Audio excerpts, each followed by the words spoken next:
तो गाइस आज हम बात करेंगे क्वेस्टिज्म के चैप्टर नंबर 13 के बारे में। और पिछले चैप्टर में हमने देखा था जब शुयोन गैंगबक की मीटिंग से घर जा रहा होता है, इतने में ही उसके सामने आ जाता है हान जेहा और उसकी गर्दन पकड़ के कहता है, मैंने सुना है तूने हाजुन को फाइट में हरा दिया। हाँ, अगर ऐसी बात है तो तुझे मुझसे भी फाइट करनी पड़ेगी। लेकिन शुयोन के चेहरे में अभी एक स्माइल होती है और हान जेहा बोल रहा होता है, जरा देखो तो इस हरामजादे को, ये हंस रहा है। लेकिन अभी शुयोन के हंसने का रीजन कुछ और होता है। वो हान जेहा को चिढ़ाना नहीं चाहता। दरअसल शुयोन अभी अपने मन में बोल रहा होता है, मैं जानता हूँ ये बिल्कुल ऑब्वियस सी बात है, अगर मैं अभी अजीब तरीके से बिहेव करूंगा तो मुझे क्वेस्ट मिल जाएगा इस बंदे से फाइट करने का। हाजुन के टाइम पे भी ऐसा ही हुआ था, मुझे जबरदस्ती क्वेस्ट दे दिया गया था उससे फाइट करने का। और अभी जो मेरे सामने बंदा है, मैं इन जैसे बंदों से फाइट बिल्कुल भी नहीं करना चाहता, इसलिए मुझे क्वेस्ट ना मिले, इसलिए मुझे थोड़ा सा अजीब तरीके से बिहेव नहीं करना होगा। वैसे देखा जाए तो मैं चाहे कुछ भी कर लूँ, अगर मुझे क्वेस्ट मिलना होगा तो मिलके रहेगा। शुयोन अपने दिमाग में यही सारी बातें सोच रहा होता है और गैंगशॉक और उसके साथ के बंदे शुयोन को देख के आपस में बोल रहे होते हैं, शुयोन किम,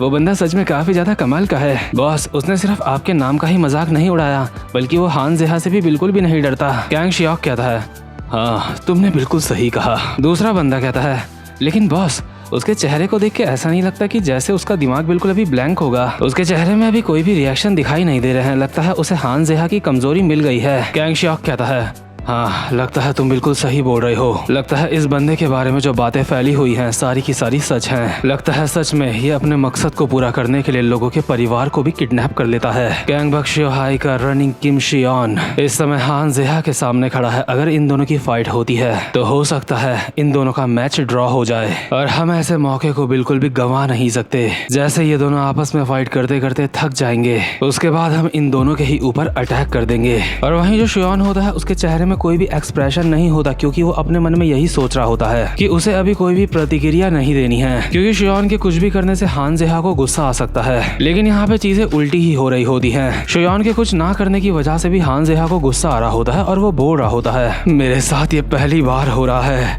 कि कोई इंसान जानबूझ के मुझसे पंगे ले रहा है। ये जानबूझ के अपना फेस एक्सप्रेशन ऐसा बना रहा है ताकि मुझे नीचा दिखा सके। और शुयोन अपने मन में बोल रहा होता है, अगर ऐसा ही चलता रहा तो क्वेस्ट ना आने पर भी मुझे मजबूरन इस बंदे से फाइट करनी पड़ सकती है। बट इतने में ही यहाँ पे हान जेहा के साथ का एक बंदा आता है और कहता है, हे तुम दोनों के लिए बेहतर यही होगा कि फाइट करना बंद करो और रुक जाओ। लेकिन हान जेहा इस बंदे का मुंह पकड़ के पिचकाने लगता है। लेकिन ये बंदा उम्र में भी काफी बड़ा लग रहा होता है और ताकतवर भी लग रहा होता है, इसलिए मुंह पिचकाए जाने के बावजूद भी ये बंदा बोल रहा होता है, अगर अभी तुम यहाँ पे फाइट करोगे तो ये तुम्हारे लिए बिल्कुल भी सही नहीं होगा। ये बात मत भूलो कि गैंगशॉक भी अभी यहीं पे है। अगर तुम यहाँ पे किम शियोन से फाइट करते हो तो इस बात का फायदा गैंगशॉक उठा सकता है, इसलिए शांत हो जाओ। सिर्फ एक यही दिन नहीं है जब तुम्हें मौका मिल रहा है शियोन किम से फाइट करने का, दूसरा दिन भी आएगा। अभी हमें सबसे ज्यादा चिंता करने की जरूरत है गैंगशॉक की। वो बंदा भी कुछ भी कर सकता है अगर उसे मौका मिला। और हान जेहा अभी घूम के देखता है गैंगशॉक की तरफ और गैंगशॉक भी एक स्माइल के साथ उसे हाथ हिला के देख रहा होता है। बट इस स्माइल के पीछे इस हरामखोर के इंटेंशंस बिल्कुल खतरनाक होते हैं, इसलिए हान जेहा शियोन की गर्दन छोड़ देता है और यहाँ से जाते हुए कहता है, इस साले की किस्मत सच में काफी ज्यादा अच्छी है। इतने में ही गैंगशॉक भी अपने दोनों हाथों को जोड़ के कहता है, तो ठीक है आज की मीटिंग को यहीं पे खत्म करते हैं, क्योंकि अगर हम इस मीटिंग को और ज्यादा लंबा खींचेंगे तो यहाँ पे बस फाइट ही होगी। किम शियोन, मुझे तेरा चेहरा अच्छे से याद हो चुका है, इसलिए अगली बार जब हम मिलेंगे तो एक दूसरे से अच्छे से बात करेंगे। और इससे भी ज्यादा जरूरी बात, गैंगबक हाई स्कूल आज नहीं आया यहाँ पे। तो खैर मीटिंग खत्म हो चुकी होती है और शियोन अपने मन में बोल रहा होता है, यकीन नहीं होता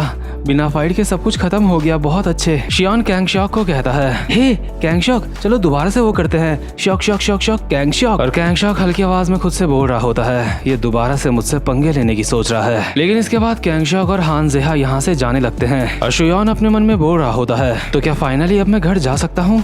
लेकिन मैं ऐसे ही घर नहीं जा सकता, चलो इन लोगों के ऊपर पीकिंग स्किल का इस्तेमाल करते हैं। और जैसे ही शियोन हान जेहा और गैंगशॉक के ऊपर पीकिंग स्किल का इस्तेमाल करता है तो वो काफी ज्यादा हैरान हो जाता है, क्योंकि पीकिंग स्किल इन दोनों पे ही काम नहीं कर रही होती। इसके बाद हम देखते हैं अगले दिन का सीन, जब शियोन स्कूल जा रहा होता है और अपने मन में बोल रहा होता है, आखिर उन लोगों के ऊपर मैं पीकिंग स्किल का इस्तेमाल क्यों नहीं कर पाया। और इतनी जल्दी सुबह हो गई। उस मीटिंग में मैं थोड़ा सा नर्वस हो गया था, इसलिए जैसे ही मैं घर गया मुझे नींद आ गई। लेकिन मुझे अभी यकीन नहीं हो रहा मेरी पीकिंग स्किल ने काम नहीं करा उनके ऊपर। उस समय मुझे नोटिफिकेशन आ रहा था कि मेरी पीकिंग स्किल की रैंक अभी काफी नहीं है। मुझे लगता है मैं उन लोगों के ऊपर अभी पीक नहीं कर सकता जो काफी ज्यादा ताकतवर होते हैं। लेकिन क्या इसका मतलब यह है कि वो दोनों मुझसे काफी ज्यादा ताकतवर हैं? बट इतने में ही शियोन के सामने कुछ फर्स्ट ईयर के लौंडे आ जाते हैं, जिनको देख के शियोन कहता है, क्या आखिर तुम लोग मेरे सामने ऐसे क्यों खड़े हो? ये लोग अभी शियोन के सामने बिल्कुल सीधे खड़े होते हैं और बोल रहे होते हैं, बॉस हम आपकी काफी ज्यादा रिस्पेक्ट करते हैं, आप एक सच में काफी ज्यादा कमाल के इंसान हो। हमें गैंगबक मीटिंग के इंसिडेंट के बारे में सब कुछ पता चल चुका है बॉस, हमने पहले ही उस महान इंसिडेंट के बारे में सुन लिया है। शियोन को समझ नहीं आ रहा होता है कि ये ढक्कन लोग क्या बात कर रहे हैं, इसलिए वो कहता है, क्या महान इंसिडेंट? आखिर तुम क्या बोल रहे हो? ये बंदे बोलते हैं, बॉस हमने सुन लिया है कि आपकी हान जेहा के साथ फाइट हुई थी और आपने अपनी आर्ट ऑफ फाइटिंग का इस्तेमाल करके उसको धूल चटा दी थी, लेकिन इतने में ही वहाँ पे कैंगशॉक आपकी फाइट रोकने के लिए आ गया था, लेकिन उससे पहले आपने हान जेहा की हालत खराब कर दी थी और आपका ये महान कारनामा पहले ही पूरे के पूरे स्कूल में फेमस हो चुका है। शियोन कहता है, क्या?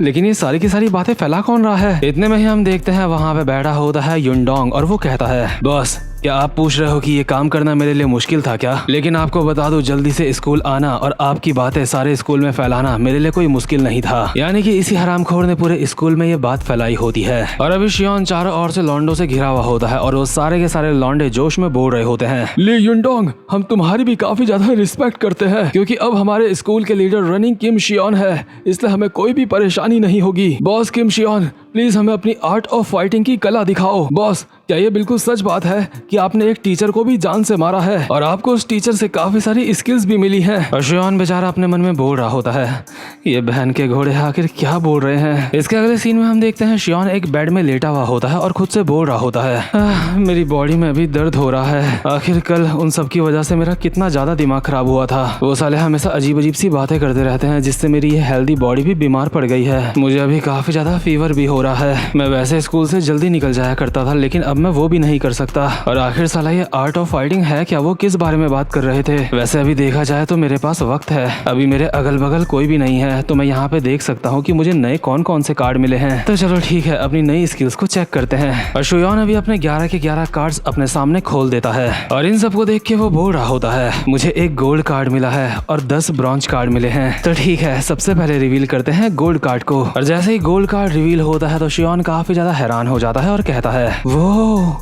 इसमें तो कार्ड मास्टर लिखा है। इसमें लिखा है कि इसकी मदद से मैं काफी सारे कार्ड्स को आपस में जोड़ सकता हूँ और तोड़ सकता हूँ। मैं कार्ड्स को आपस में कॉम्बाइन और ब्रेक कर सकता हूँ। ये तो बिल्कुल किसी गेम जैसा है। इसके बाद शियोन अपने सारे के सारे ब्रॉन्ज कार्ड्स को रिवील करता है और इन सारे के सारे ब्रॉन्ज कार्ड्स में कुछ ज्यादा खास स्किल्स नहीं होती। वैसे भी ब्रॉन्ज कार्ड सबसे लो लेवल का कार्ड होता है, इसलिए हम उससे ज्यादा उम्मीद कर भी नहीं सकते। शियोन अभी इन सारे कार्ड्स की स्किल देखता है और खुद से बोल रहा होता है, इन सारे कार्ड्स में सबसे ज्यादा काम का कार्ड है जिससे मेरी ताकत बढ़ जाएगी। इस एक ब्रॉन्ज कार्ड में ये स्किल है कि मेरी ताकत 0.5 टाइम बढ़ जाएगी, लेकिन उस वक्त के लिए मेरी इंटेलिजेंस 3 गुना कम हो जाएगी। और इस कार्ड को एक बार इस्तेमाल करने के बाद ये कार्ड गायब हो जाएगा। क्या इन कार्ड्स को अगर मैं बहुत ज्यादा समझदारी से इस्तेमाल करूँ तो भी मुझे कोई दिक्कत हो सकती है? बाकी कार्ड्स की स्किल अभी मुझे इतनी ज्यादा कुछ समझ नहीं आ रही है, इसलिए सबसे पहले जो लो पिच साउंड वाला मुझे कार्ड मिला है इसे स्मेल वाले कार्ड के साथ में कॉम्बाइन कर देता हूँ। और शियोन अपने कार्ड मास्टर का इस्तेमाल करके 2 ब्रॉन्ज कार्ड को कॉम्बाइन कर देता है और 2 ब्रॉन्ज कार्ड को कॉम्बाइन करने से बनता है एक सिल्वर कार्ड। और शियोन के हाथ में जैसे ये नया सिल्वर कार्ड आता है तो वो उसकी एबिलिटी देखता है और इस सिल्वर कार्ड से उसे एबिलिटी मिली होती है बॉक्सिंग स्ट्रेट की, यानी कि बॉक्सिंग का एक हमला होता है जिसको कहते हैं स्ट्रेट। इसके बाद शियोन अपनी इस स्ट्रेट स्किल को इस्तेमाल करके भी देखता है और ये सच में एक काफी ज्यादा कमाल की स्किल होती है और काम की स्किल होती है। यानी कि अब शियोन के पास बॉक्सिंग की टोटल 2 स्किल हो चुकी है, एक है जैब और दूसरा है स्ट्रेट, और ये दोनों ही बॉक्सिंग के बिल्कुल बेसिक्स होते हैं। लेकिन यहाँ पे नोटिस करने वाली एक और बात है कि जो स्ट्रेट स्किल है उसकी भी जैब की तरह रैंक बढ़ सकती है और अभी स्ट्रेट की रैंक होती है F। इसके बाद शियोन अपने गोल्ड कार्ड की तरफ देख के खुद से बोल रहा होता है,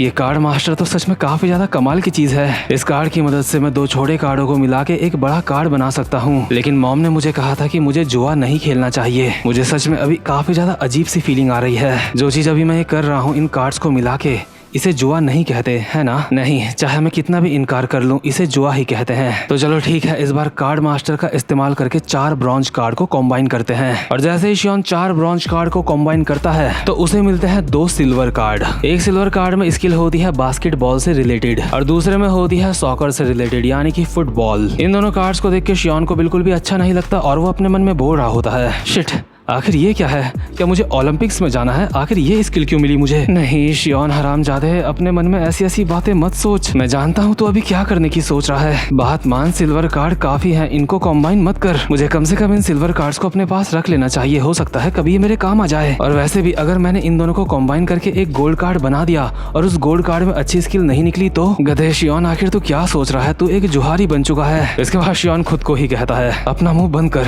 आखिर मैं चिंता क्यों करूं? मैं इन दोनों को कॉम्बाइन करूंगा और मुझे एक अच्छा गोल्ड कार्ड मिलेगा। वैसे भी जब भी मैं कोई स्पोर्ट खेलता हूं तो मुझे कोई दिक्कत नहीं होती। इन सिल्वर कार्ड्स की मुझे जरूरत नहीं है। वैसे भी इन सिल्वर कार्ड्स को इस्तेमाल करने का मौका मुझे मिल भी नहीं पाएगा कभी। और शियोन कार्ड मास्टर का इस्तेमाल करके इन दोनों सिल्वर कार्ड्स को भी कॉम्बाइन कर देता है और उसके हाथ में आता है एक नया गोल्ड कार्ड। और शियोन अपनी आंखें बंद करके बोल रहा होता है, मैं एक गधा हूँ, मैं एक नंबर का चिंपैंजी हूँ। ठीक है, मेरे हाथ में नया गोल्ड कार्ड आ चुका है, चलो देखते हैं इसमें क्या स्किल है। शियोन डरते डरते अपनी एक आंख से उस कार्ड की तरफ देखता है और उस कार्ड में लिखा होता है, master please, the slaves are talking back. इस कार्ड में मास्टर शब्द देखते ही शियोन काफी ज्यादा खुश हो जाता है और शियोन खुद से बोल रहा होता है, क्या मास्टर, क्या ये भी एक फाइटिंग कार्ड है? तो खैर शियोन को अभी इस कार्ड की स्किल के बारे में अच्छे से नहीं पता होता। और नोट करने वाली बात यह है कि उसके पास अभी और भी ब्रॉन्ज कार्ड बाकी हैं, इसलिए आगे और भी ज्यादा पॉसिबिलिटीज बन जाती हैं कि उसे और ज्यादा नई स्किल्स मिल सके। तो गाइस ये मानवा सच में काफी ज्यादा इंटरेस्टिंग होती जा रही है और उम्मीद करता हूँ कि आपको भी एक्सप्लेनेशन में मजा आ रहा होगा, क्योंकि ऐसी एक्सप्लेनेशन आपको और कहीं देखने को नहीं मिलेगी। मैं ये नहीं कहता कि मैं बहुत खतरनाक एक्सप्लेनेशन करता हूँ, लेकिन ये जरूर कह सकता हूँ कि मैं अपना पूरा 100% देता हूँ। तो गाइस अब मैं मिलूंगा आपसे अपनी नेक्स्ट वीडियो में, तब तक के लिए गुड बाय।